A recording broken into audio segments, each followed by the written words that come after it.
Hey les gars, aujourd'hui on se retrouve dans une nouvelle vidéo et c'est pour vous parler de mes astuces / conseils voyage.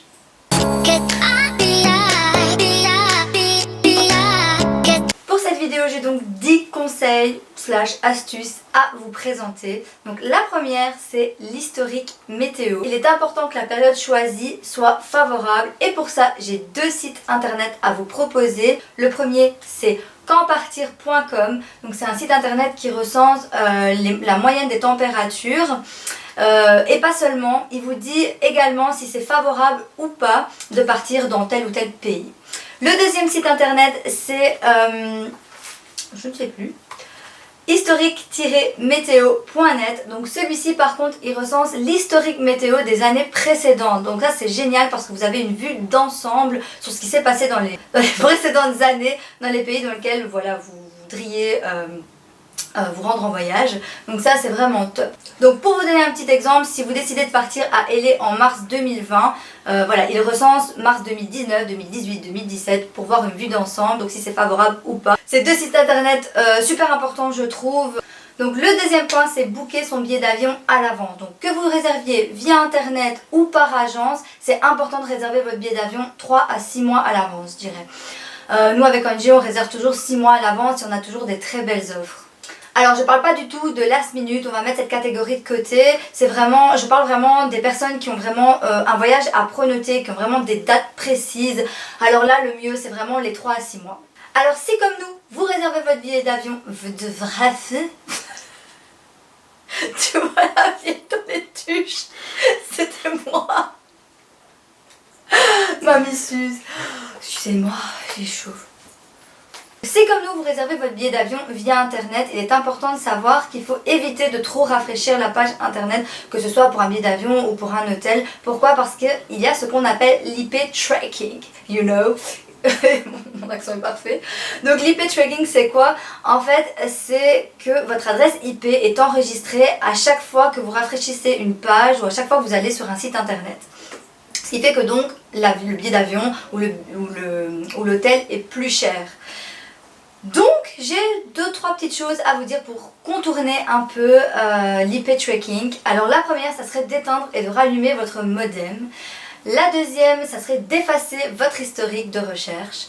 Et la troisième, ça serait de réserver chez un ami, de la famille, où vous voulez, pour éviter un peu le traçage de l'adresse IP. Après, il y a évidemment d'autres moyens pour les gens un peu plus geeks, mais voilà, ces 3-là sont déjà parfaits si vous êtes un peu débutant en la matière. J'ai encore une petite astuce pour vous, c'est d'acheter votre billet d'avion en semaine. Pourquoi? Parce que en week-end, les compagnies aériennes ou les sites internet savent très bien que vous vous posez, que vous regardez tranquillement, que vous avez le temps, etc. Tandis qu'en semaine c'est beaucoup plus le rush, vous travaillez, vous allez à l'école, enfin tout ce que vous voulez. Et donc à ce moment-là, les billets baissent en semaine. Et donc en semaine, ils font beaucoup plus d'offres. Entre le mardi et le jeudi, c'est vraiment favorable pour réserver vos billets d'avion ou vos hôtels, etc. Une autre petite chose, ça serait les heures. Donc ça se combiné aussi avec les jours, mais les heures auxquelles vous réservez. Donc si vous êtes un petit insomniaque, vous pouvez réserver entre 4h et 6h du matin. Il y a beaucoup plus d'offres. Donc les compagnies offrent beaucoup plus d'offres. Pourquoi? Parce qu'ils savent très bien qu'entre 4h et 6h du matin, il n'y a pas beaucoup de gens qui sont réveillés. Donc pour vous donner un exemple par rapport aux 3 à 6 mois de réservation à l'avance, par exemple nous on part bientôt, on part au mois d'août en Italie. On avait réservé notre billet d'avion en février. On l'a eu à 150 € aller-retour, donc chacun. Et on a regardé exprès pour la vidéo au mois de juin et au mois de juillet et les billets d'avion étaient à 387 € aller-retour. Donc c'est pour vous dire que là vous gagnez plus de 200 € sur un billet d'avion qui est exactement le même. Donc voilà, c'est vraiment pas négligeable de regarder à l'avance ou de regarder à des heures propices ou à des jours de la semaine propices. Tu vas partir à tête? Ouais, non, je vais, tu sais. Même ça, j'ai perdu mon mot. Comment ça s'appelle? L'éventail. L'éventail. Donc mon troisième point, ça serait l'organisation de la valise. Alors, on va faire... Je vais faire ça tout le temps. Ok. Oh putain de merde. Tony, t'as pas pu tenir à l'endroit? Putain, ça fait 20 fois que tu m'as à l'envers. J'ai chaud. Ok, mon troisième point est l'organisation de la valise. Donc on va faire ça en 2 étapes. On va d'abord commencer si vous partez en city trip. Donc moi quand je pars en city trip, j'organise ça de façon excellente. J'organise tout en pochette dans ma valise. Donc j'ai une pochette pour les soins beauté, une pochette pour les cheveux. Je mets des cheveux.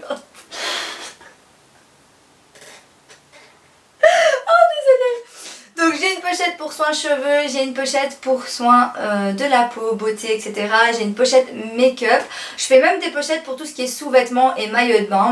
Donc j'utilise ce genre de pochette un peu transparente, comme ça je vois bien à travers tous mes produits et je dois pas chercher pendant 3 heures, c'est beaucoup plus pratique. Donc ce genre de pochette vous les trouvez pour 3 fois rien chez Primark, c'est là où je me fournis. Mon frisson. Donc c'est là où je vais acheter mes pochettes, elles sont assez sympas, plein de couleurs, etc. Donc la mienne elle a quand même 30 ans d'âge. Mais voilà, vous en avez beaucoup et je crois que je vais d'ailleurs aller en racheter pour ce voyage-ci parce que j'en ai plus assez en fait.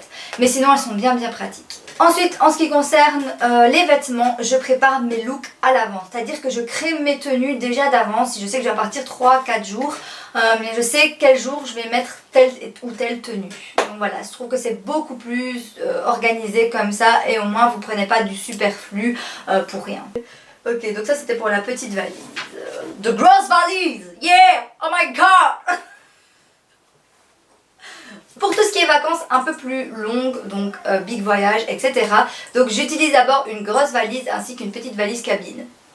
Donc dans la grosse valise, je procède comme dans la petite, donc je ne vais pas vous répéter, donc sous forme de pochette, etc. Pour ce qui est de la petite valise cabine, et c'est ça un peu le plus important, j'ai envie de dire, pour les gros voyages, en fait ce que je fais c'est que je prépare donc 3 tenues que je mets dans la petite valise.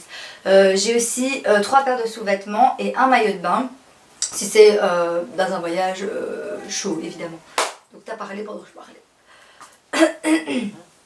Je copierai 3 fois, je ne parle pas quand elle parle. Donc voilà, non mais vraiment je mets vraiment le plus important, c'est-à-dire mes chargeurs, mes batteries, etc. Donc ce que je veux absolument avoir avec moi dès que j'atterris. Tout simplement pourquoi? Parce que je vous donne une super anecdote.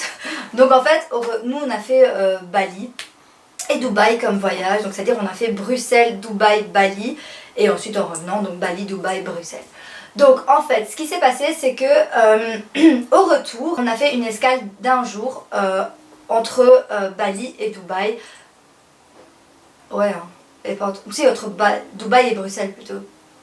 Entre Bali et Bruxelles. Mais non. Bah si, c'est entre Bali et Bruxelles. Mais non, l'escale c'est pour Dubaï. Attendez aux disputes. Pour revenir à Bruxelles, en fait on a fait une escale d'une journée à Dubaï. Donc pour éviter la fatigue, etc. On savait que c'était beaucoup mieux si on dormait sur Dubaï une journée, l'histoire de se reposer, etc.